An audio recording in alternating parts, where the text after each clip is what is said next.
We love a good little bit of speculation, don't we? So the weekend just gone was Dayton Hamvention. Unfortunately, I wasn't able to attend, but something did catch my eye. ICOM announced a X60, which is a concept model for a new radio. It was basically a bunch of PCBs with all sorts of components on it, and they were kind of just asking people to speculate and guess as to what it is. I found some photos and we can have a little bit of more of an in-depth look and see if we can spot a couple of clues as to what might be coming. Okay, so I want to thank Josh from Ham Radio Crash Course. He put these photos up on Facebook, which are close-up photos. What can we see? Well, the first thing is these Digicel units. These are RF, I think these are RF pre-selectors that you see in, I think, the IC 7610 and the 7851 have these in them.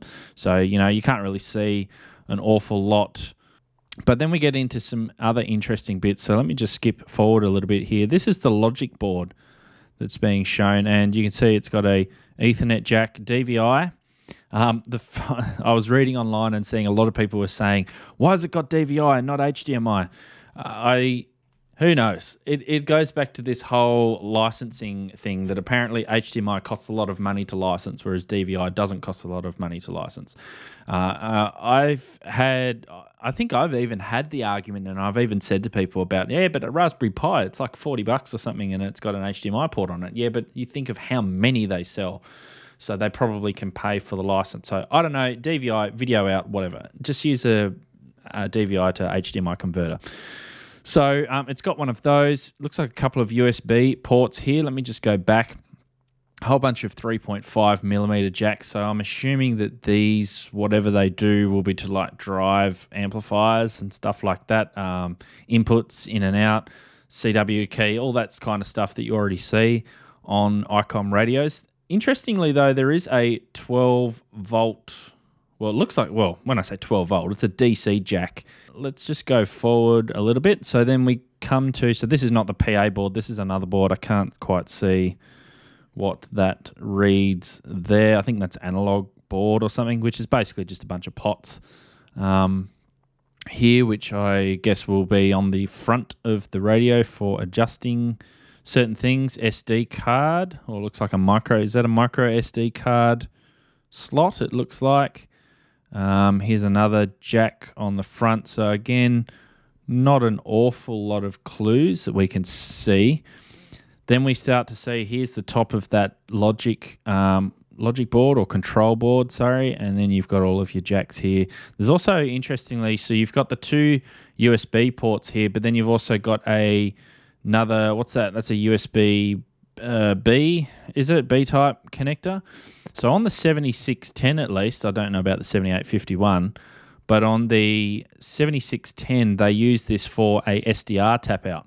Here we go. Now we're getting some things. External keypad. Okay. EXT keypad.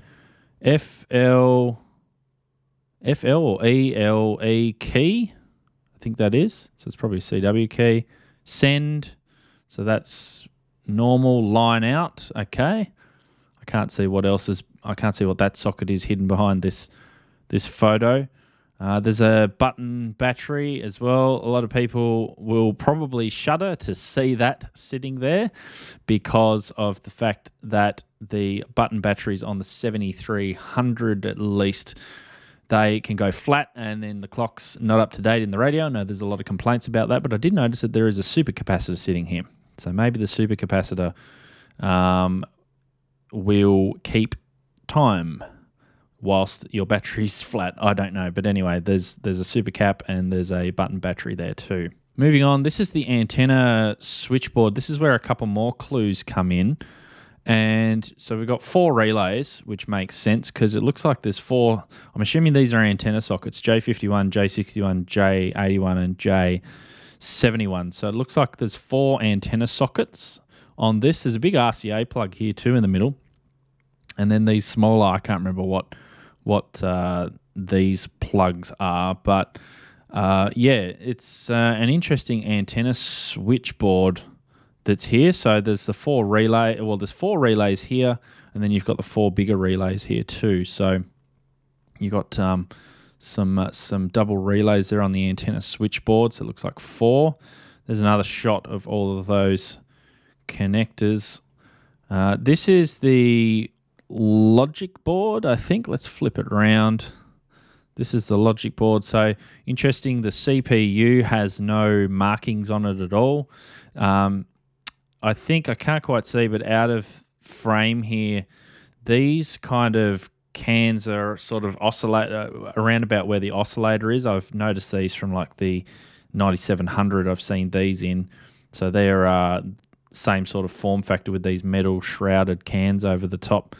There aren't an awful lot of clues here on this board. There's a chip here with a marking on it which says, I think that's T29A ZV7TG something. And then we really start to get in some clues. So this is the PA board. Now, I didn't get a full look of this because of the photo that I've got here, but one thing that I did find, and again, this is thanks to Mike K8MRD, it's got here PA200W.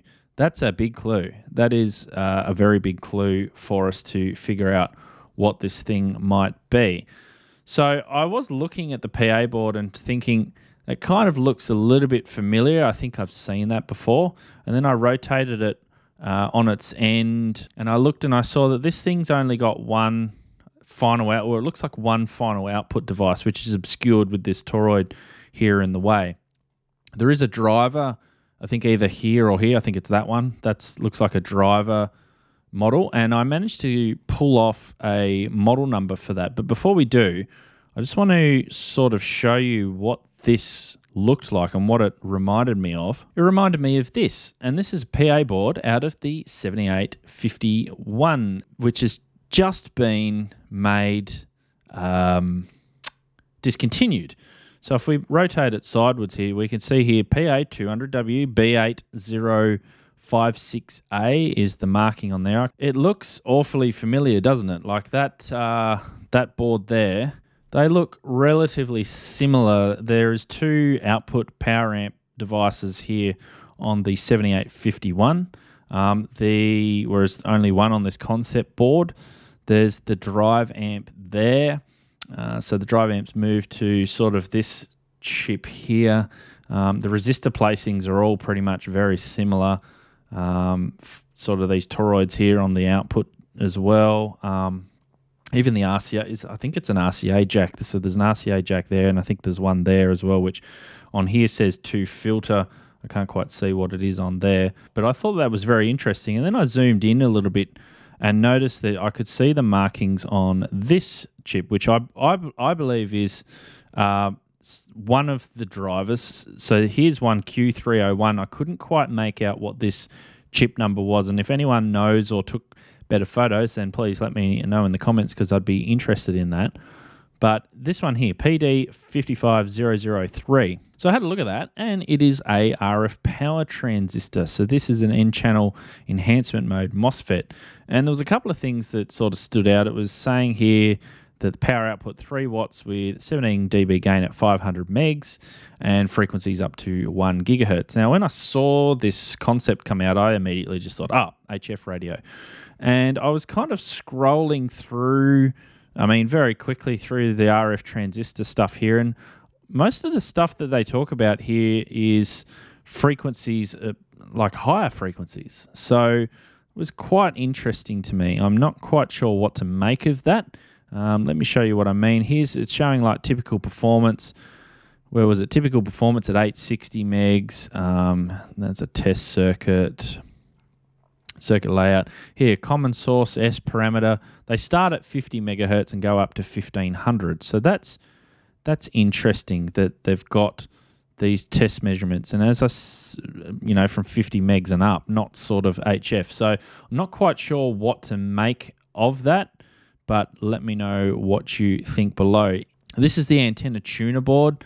So there isn't sort of an awful lot of stuff going on here either.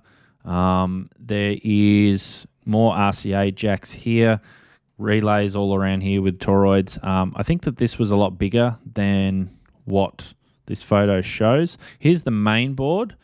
This is showing a couple of other Easter eggs here. I think that's more USBs there. There's a couple of RCA jacks here, which I believe one of these had marked like external tuner or something down here in the board, which you can't quite see behind this relay somewhere. I did hear that someone mentioned that. Can't tell what connector that is. Not quite sure what these are either, but others might be able to say in the comments if you know, then yeah, let us know. There's a big heatsink here sitting over the top of this. Here's the bottom half of the RF board, more relays. Let's just flick this around here and have a little bit more of a look. Bandpass filters. So there's two bandpass filters here, or two bandpass filter boards. There's a Digi-B out here connector, Digi-B in, Digi-B out, Digi-A in, Digi-A out. So I'm gathering that that's where those Digi-Cell boards probably plug into, I gather. So what do I think that this probably is? Well, there's a couple of thoughts about what it could be. The main one is I think that it could be an IC7851 replacement, because this radio was recently discontinued, and the sentiments have been shared as well with, I was in a chat and talking with a couple of other amateurs, one of them being Jonathan, M0JSX, and he says that he thinks that it's a 7851 replacement. The 200 watts on the board is quite a interesting marking that sort of gives it away, considering the fact that we saw that here on the service manual for the 7851.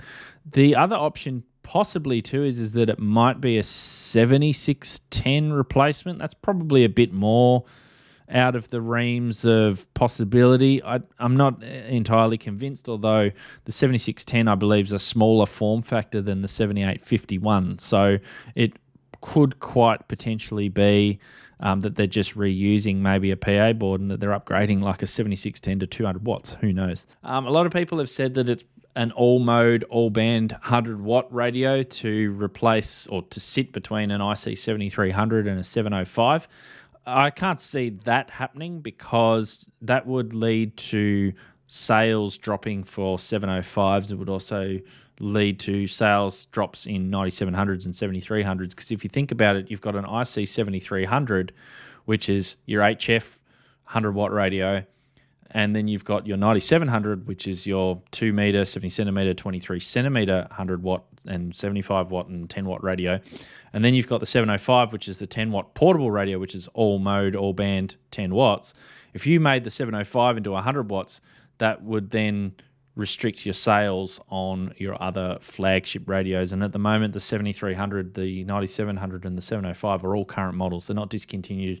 They're not looking at a replacement that I could think of anytime soon. The only radio that's been discontinued recently is the 7851. And the only other radio that's kind of sort of looks like in this sort of ballpark area that it could be a replacement for is a 7610. But again, we love a little bit of speculation. Now, I did an interview recently with ICOM America, and they asked me a couple of questions in relation to ICOM radios, because I use that here in the shack. If you want to see that exclusive interview that I did, then that will appear on the screen right now.